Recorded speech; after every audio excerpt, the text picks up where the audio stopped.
Hello everyone, welcome to my channel physics by Neetu.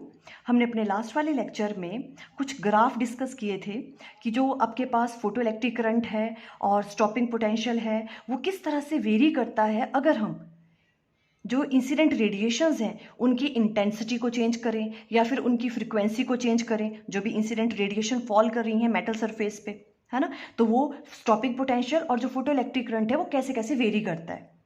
ठीक है, उसके बारे में हमने डिस्कस किया था डिटेल में। अब देखो, जिन बच्चों ने वो वाला लेक्चर अच्छे से अंडरस्टैंड किया है उनके लिए आज का लेक्चर तो बहुत ही ज़्यादा इजी होने वाला है, बिकॉज आज वाले लेक्चर में हम क्या कर रहे हैं, जो भी हमने वहाँ पे एक्सपेरिमेंटल स्टडी की थी, जो उनके रिजल्ट्स आए थे, आज हम उन्हीं रिजल्ट्स को डिस्कस करेंगे। ठीक है, तो देखो अब laws of photo electric emission, क्या क्या लॉज हैं उनके। फर्स्ट वाला लॉ क्या है, देखो आप पहले से अंडरस्टैंड कर लो। देखो ये क्या कहना चाह रहे हैं, जैसे मान लो ये आपके पास कोई क्या है, फोटो सेंसिटिव मटेरियल है ये वाला कोई। ठीक है, अब ये जो आपके पास जी हाँ, ये सरफेस है मेटल का, तो यहाँ पर क्या होते हैं, फ्री इलेक्ट्रॉन्स होते हैं, है ना। और ये वाली रेडिएशन है जो इंसिडेंट रेडिएशंस हैं, ये फॉल करेंगी इस पर और क्या होगा, ये इलेक्ट्रॉन यहाँ से एमिट हो जाते हैं, इन्हें हम फोटो इलेक्ट्रॉन्स कहते हैं। क्लियर है। तो अब देखो ये क्या कह रहे हैं कि अगर कोई आपके पास फोटो सेंसिटिव मटीरियल है कोई भी, ठीक है, और जो आपके पास इंसिडेंट रेडिएशंस हैं, ठीक है, उसकी कोई फ्रीक्वेंसी होगी। ठीक है, तो देखो पर हाँ एक बात है कि उसकी जो फ्रीक्वेंसी है वो इतनी तो होनी चाहिए, इंसिडेंट रेडिएशन की फ्रीक्वेंसी इतनी तो होनी चाहिए कि ये इलेक्ट्रॉन क्या कर सके, यहाँ से एमिट कर सके। और उस फ्रीक्वेंसी को हम क्या कहते थे, थ्रेशोल्ड फ्रीक्वेंसी, है ना। थ्रेशोल्ड फ्रीक्वेंसी देखो कौन सी फ्रीक्वेंसी है, वो वाली फ्रीक्वेंसी अगर थ्रेशोल्ड फ्रीक्वेंसी से कम होगी इंसिडेंट रेडिएशन की फ्रीक्वेंसी, तो जो इलेक्ट्रॉन है मेटल सरफेस के वो एमिट ही नहीं होंगे। ठीक है, कौन सी है थ्रेशोल्ड फ्रीक्वेंसी, अगर थ्रेशोल्ड फ्रीक्वेंसी से कम होगी आपके पास इंसिडेंट रेडिएशन की फ्रीक्वेंसी, तो इलेक्ट्रॉन क्या नहीं करेंगे, एमिट ही नहीं करेंगे इस सरफेस से, है ना। तो पहली बात तो क्या है, जो भी आपके पास इंसिडेंट रेडिएशन है उनकी फ्रीक्वेंसी किससे कितनी होनी चाहिए, थ्रेशोल्ड फ्रीक्वेंसी के बराबर तो होनी चाहिए। ठीक है, उसके बाद अगर मान लो कि अब हम क्या कर रहे हैं, फ्रीक्वेंसी को हम क्या कर रहे हैं, इंक्रीज नहीं कर रहे हैं।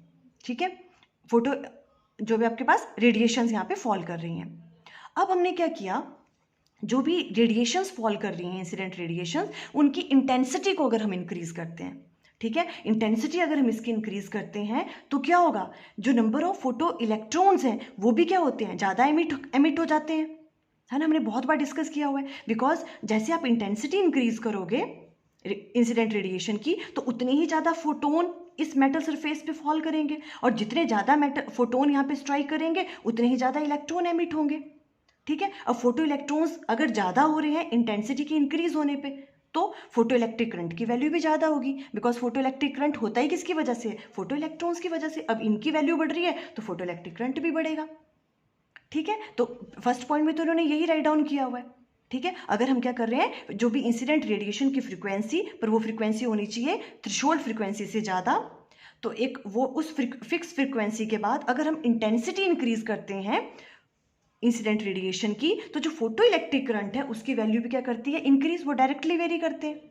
ठीक है, और जो उसके बाद क्या होता था, फिर वो करंट सेचुरेट हो जाता था कुछ टाइम के बाद, है ना। जो वो सेचुरेशन करंट है उसकी वैल्यू भी क्या होगी, ज़्यादा होगी, अगर इंसिडेंट रेडिएशन की इंटेंसिटी ज़्यादा है। जितनी ज़्यादा इंटेंसिटी होगी इंसिडेंट रेडिएशन की, तो सेचुरेशन करंट की वैल्यू भी क्या होगी, उतनी ज़्यादा, बिकॉज उतना ही ज़्यादा फोटो इलेक्ट्रिक करंट प्रोड्यूस होगा उसमें। ठीक है, देखो ये वाला जो ग्राफ हमने किया था, ये वाला, है ना, इसमें क्या था, देखो जो I3 की इंटेंसिटी थी वो ज़्यादा थी I1 से, तो देखो जो सेचुरेशन करंट है, ये है सेचुरेशन करंट, इस तरफ करंट है ना, इस तरफ एनोड पोटेंशियल, तो करंट की वैल्यू भी क्या होगी, देखो ज़्यादा होगी I3 में, बिकॉज I3 की इंटेंसिटी ज़्यादा है, I1 की कम है, तो इसका सेचुरेशन करंट देखो कम है, ये वाली करंट की वैल्यू।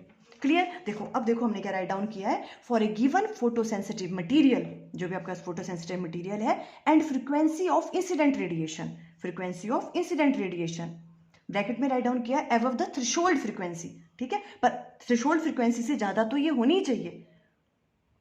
ठीक है, अगर थ्रेशोल्ड फ्रीक्वेंसी से कम होगी फिर तो चाहे आप इंटेंसिटी आप जितनी मर्जी बढ़ाओ, फिर फोटो इलेक्ट्रॉन जो हैं वो ज़्यादा एमिट नहीं होंगे, और ना ही फोटो इलेक्ट्रिक करंट इंक्रीज करेगा। क्यों, बिकॉज अगर ये इंसिडेंट रेडिएशन की फ्रीक्वेंसी थ्रेशोल्ड फ्रीक्वेंसी से ही कम होगी तो यहाँ से इलेक्ट्रॉन एमिट ही नहीं करेंगे, जब इलेक्ट्रॉन एमिट ही नहीं करेंगे यहाँ से, फिर तो चाहे आप इंटेंसिटी की वैल्यू जितनी मर्जी बढ़ाओ, है ना, क्योंकि एमिट ही नहीं कर रहा है वो।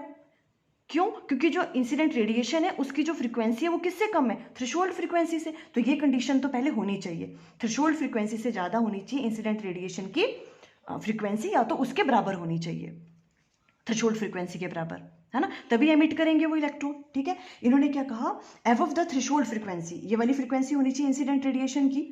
The photo electric current is directly proportional to the intensity of light. जो भी आपके पास फोटो इलेक्ट्रिक करंट होगा वो डायरेक्टली वेरी करता है किसके? इंटेंसिटी ऑफ लाइट के, जो भी यहाँ पे इंसिडेंट हो रही है। ये बात तो हमें क्लियर होगी। And the saturation current is directly proportional to the intensity of incident radiation. अगर फोटो इलेक्ट्रिक करंट इंक्रीज हो रहा है तो सैचुरेशन करंट की वैल्यू भी क्या होगी? इंक्रीज होगी, जैसे आप इंटेंसिटी ऑफ इंसिडेंट रेडिएशन को इंक्रीज करोगे। क्लियर होगी ये वाली बात, है ना, हमने ग्राफ भी दिखा दिया। ये फर्स्ट पॉइंट है, फर्स्ट लॉ है, क्लियर हो गया ये वाली चीज। ठीक है, अब देखो सेकेंड थिंग में ये क्या कह रहे हैं कि कोई भी आपके पास फोटो सेंसिटिव मटीरियल है, ठीक है, फोटो सेंसिटिव मटीरियल, उसमें क्या एग्जिस्ट करती है? एक certain minimum cut off frequency below विच, जिससे कम अगर फ्रीक्वेंसी होगी तो क्या होगा? फोटो इलेक्ट्रॉन एमिट ही नहीं करते हैं, फोटो इलेक्ट्रॉन एमिट ही नहीं करेंगे, उसे हम क्या कहते हैं? थ्रेशोल्ड फ्रीक्वेंसी, है ना। Below which that threshold frequency, जो भी आपके पास फोटो इलेक्ट्रॉन है वो क्या नहीं करेंगे? एमिट ही नहीं करेंगे। ठीक है, तो ये इन्होंने कहा कि उस वाली फ्रीक्वेंसी को क्या कहते हैं? Threshold frequency. अब ये क्या कह रहे हैं कि अगर इंसिडेंट रेडिएशन की फ्रीक्वेंसी आपके पास थ्रेशोल्ड फ्रीक्वेंसी से कम है, फिर तो चाहे आप इंटेंसिटी की वैल्यू जितनी मर्जी बढ़ा दो तो भी फोटो इलेक्ट्रॉन क्या नहीं करेंगे? एमिट ही नहीं करेंगे, वो इंक्रीज ही नहीं करेंगे। तो फोटो इलेक्ट्रिक करंट भी क्या नहीं करेगा? इंक्रीज नहीं करेगा। वही चीज ये बताना चाह रहे हैं जो हम पहले यहाँ डिस्कस भी कर चुके हैं। देखो क्या राइट डाउन किया है, for a given photo sensitive material there exist a certain minimum cut off frequency below which no photo electrons are emitted. उससे कम अगर फ्रीक्वेंसी होगी तो फोटो इलेक्ट्रॉन जो है एमिट ही नहीं करेंगे। ठीक है, howsoever high is the intensity of incident radiation, फिर चाहे आप इंटेंसिटी की वैल्यू जितनी मर्जी ज़्यादा कर लो, बिकॉज देखो क्वेश्चन ऐसे पूछ सकते हैं कि मान लो आपने इंटेंसिटी तो बहुत ज़्यादा कर ली, ठीक है, पर इंसिडेंट रेडिएशन की जो फ्रीक्वेंसी है वो थ्रेशोल्ड फ्रीक्वेंसी से कम है, तो अब बताओ कि जो भी आपके पास फोटो इलेक्ट्रिक करंट है क्या वो इंटेंसिटी के बढ़ाने से बढ़ेगा? नहीं बढ़ेगा, है ना। जो आपके पास इंसिडेंट रेडिएशन की फ्रीक्वेंसी है वो थ्रेशोल्ड फ्रीक्वेंसी के बराबर या उससे ज़्यादा तो होनी ही चाहिए, तभी उस पर इंटेंसिटी का फर्क पड़ेगा कि इंटेंसिटी आप फिर बढ़ाओगे तो फोटो इलेक्ट्रिक करंट जो है बढ़ेगा। बिकॉज अगर उसकी थ्रेशोल्ड फ्रीक्वेंसी से कम फ्रीक्वेंसी होगी इंसिडेंट रेडिएशन की तो इलेक्ट्रॉन ही एमिट नहीं करेंगे, फिर चाहे आप जितनी मर्जी इंटेंसिटी बढ़ाओ। ठीक है, यही चीज़ यहाँ पे राइट डाउन की है। देखो, howsoever high is the intensity of incident radiation, this frequency is called threshold frequency. Clear हो गए दो लॉ। अब देखो थर्ड वाला लॉ क्या है। अब ये किसकी बात कर रहे हैं? स्टॉपिंग पोटेंशियल की, एंड जो काइनेटिक एनर्जी मैक्सिमम होगी, जो भी आपके पास क्या है? फोटो इलेक्ट्रॉन्स हैं, जब वो यहाँ से एमिट करेंगे उनकी काइनेटिक एनर्जी, एंड जो हमने स्टॉपिंग पोटेंशियल के बारे में अंडरस्टैंड किया था लास्ट वाले लेक्चर में, है ना, वो जो है दोनों वो किस पे डिपेंड करते हैं? वो फ्रीक्वेंसी ऑफ इंसिडेंट रेडिएशन पे डिपेंड करते हैं। अगर फ्रीक्वेंसी ऑफ इंसिडेंट रेडिएशन ज़्यादा होगी तो जो ये एमिट कर रहे हैं इलेक्ट्रॉन, फोटो इलेक्ट्रॉन, इनकी काइनेटिक एनर्जी भी ज़्यादा होगी, और अगर काइनेटिक एनर्जी ज़्यादा है तो स्टॉपिंग पोटेंशियल भी ज़्यादा होगा। तो ये क्या कह रहे हैं कि जो भी आपके पास स्टॉपिंग पोटेंशियल है and kinetic energy of emitted electrons, ये किसके डायरेक्टली प्रोपोर्शनल है? Frequency of incident radiation, and they are independent of intensity of incident radiation. Intensity के इंक्रीज करने से जो स्टॉपिंग पोटेंशियल है और जो आपके पास काइनेटिक एनर्जी एमिटेड इलेक्ट्रॉन की वो डिपेंड नहीं करती, वो इंडिपेंडेंट है उसके। आप इंटेंसिटी बढ़ाते रहो, कोई फर्क नहीं पड़ने वाला किस पे? ना स्टॉपिंग पोटेंशियल पे, ना काइनेटिक एनर्जी पे। ठीक है, ये चीज़ भी हम बहुत अच्छे से डिस्कस कर चुके हैं पहले। देखो ये वाला ग्राफ, ये वाली जो चीज़ थी, ठीक है, अगर हम फ्रीक्वेंसी इंटेंसिटी, देखो ये वाला, अगर हम इंटेंसिटी की वैल्यू क्या कर रहे हैं? ज़्यादा कर रहे हैं, I3 की इंटेंसिटी ज़्यादा है I1 से, ठीक है, तो फोटो इलेक्ट्रिक करंट तो बढ़ रहा है। देखो I1 का कम है, I2 का ज़्यादा, I3 का ज़्यादा है, फोटो इलेक्ट्रिक करंट तो बढ़ता है, बट जो स्टॉपिंग पोटेंशियल है उसकी वैल्यू इंडिपेंडेंट होती है, वो वेरी नहीं करती है इंटेंसिटी के बढ़ाने से, है ना। वो देखो सेम है सबके लिए, ठीक है, वही चीज़ उन्होंने यहाँ कही हुई है, ठीक है, बट जो स्टॉपिंग पोटेंशियल है वो और एंड काइनेटिक एनर्जी जो इमिटेड इलेक्ट्रॉन की है वो क्या करती है, इंक्रीज करती है अगर हम इंटेंसिटी को इंक्रीज फ्रीक्वेंसी को इंक्रीज कर रहे हैं। देखो ये वाला ग्राफ बनाया था हमने, देखो यहाँ पे अगर इसकी फ्रीक्वेंसी देखो ज़्यादा है, जो μ3 है इसकी फ्रीक्वेंसी ज़्यादा है, ठीक है, करंट पे तो कोई फर्क नहीं पड़ने वाला, फ्रीक्वेंसी के बढ़ाने से फोटोइलेक्ट्रिक करंट पे कोई फर्क नहीं पड़ता है, सैचुरेशन करंट देखो तीनों के लिए सेम है, बट स्टॉपिंग पोटेंशियल किसके लिए सबसे ज़्यादा है, देखो इसके लिए